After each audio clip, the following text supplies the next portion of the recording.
Happy New Year! It's January 1st, and this is your Not So News Update.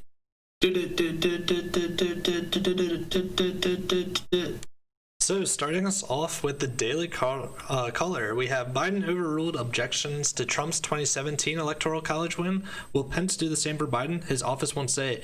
If you remember our story of the Trump v. Trump lawsuit yesterday, you can remember that Pence's office didn't respond for the people suing Pence, and didn't want to team up with them. So, it's a little sketchy how we're framing this.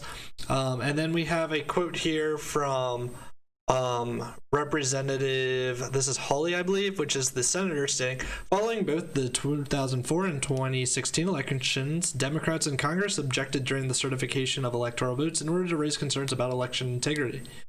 They were praised by Democratic leadership and the media when they did, and they were entitled to do so. But now those of us concerned about the integrity of this election are entitled to do the same. Let's see if people want to play by the same rules.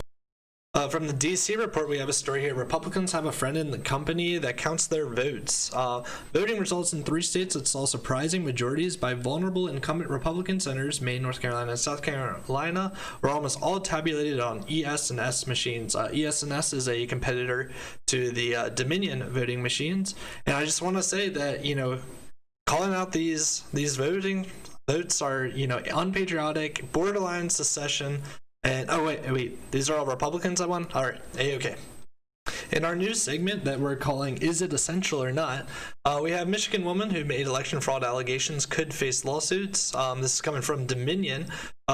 They're stating, we write to you now because you have positioned yourself as a prominent leader on the ongoing misinformation campaign by pretending to have some sort of insider's knowledge regarding Dominion's business activities, when in reality you were hired through a staffing agency for one day to clean glass on machines and complete other menial tasks, the letter states.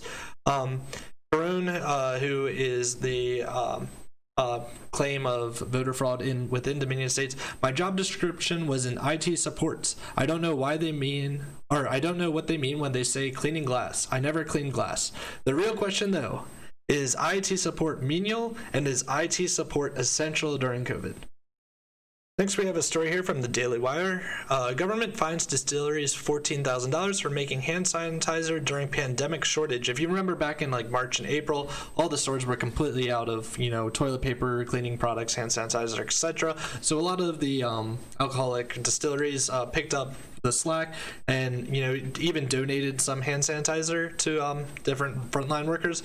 We have a quote here. At the beginning of the pandemic, the FDA and our communities called out to help, and distillers enthusiastically stepped up to the plate and provided an essential product to medical workers and first responders. He added, it's apparent the FDA has decided they don't need us anymore, and it's their best interest to suck us dry while we're already struggling during the pandemic's business closures. It was continued. Some of the hand sanitizer was donated, and they're still getting the $14,000 charge.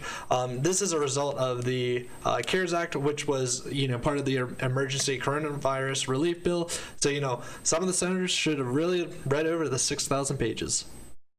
Next, we have a story here from the Daily Caller where the 2019 Teacher of the Year called for violence against Mitch McConnell. His tweet reads, who are Mitch McConnell's neighbors? I'm just saying Rand Paul's neighbors did what a true Kentucky hero should do. It's your turn to step up.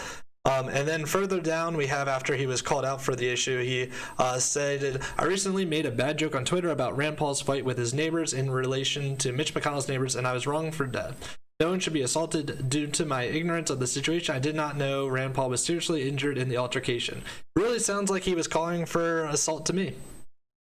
Andrew Cuomo is in fire again for allowing nearly 7,000 fans at the Buffalo Bill games the approval to attend the game. The one condition was that they had to do a COVID test ahead of time and make sure that it was negative.